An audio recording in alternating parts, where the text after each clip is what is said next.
नागरिकांच्या समस्या तातडीनं सोडवण्यासाठी शिवसेनेच्या माध्यमातून ठाण्यातील आनंद आश्रम इथे जनता दरबाराचं आयोजन करण्यात येतं. महाराष्ट्र राज्याचे उपमुख्यमंत्री एकनाथ शिंदे यांच्या मार्गदर्शनाखाली आयोजित या जनता दरबारात ठाण्यासह विविध भागातील नागरिक आपल्या समस्या घेऊन येत असतात.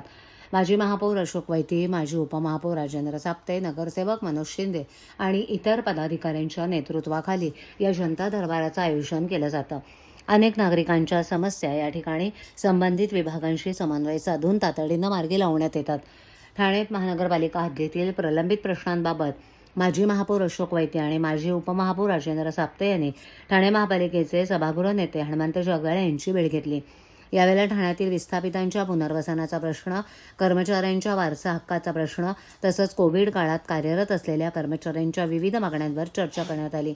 या प्रश्नावर तातडीनं कार्यवाही करण्यासाठी संबंधित अधिकाऱ्यांना कार्यालयात बोलावून चर्चा करण्यात येईल, असं सभागृह नेते हनुमंत जगदाळे यांनी सांगितलं.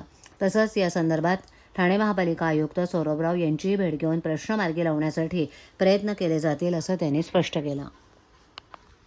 काय नेमका विषय आहे? आज आपण सभागृह नेते हनुमंत जगदाळे यांची भेट घेतलेली आहे. काय नेमका विषय? जनता दरबारमध्ये बऱ्याचशा तक्रारी होत्या आणि काही प्रश्न प्रलंबित होते. ह्या संदर्भात आज या ठिकाणी जगदाळे साहेब यांच्या आपण बैठक लावली होती.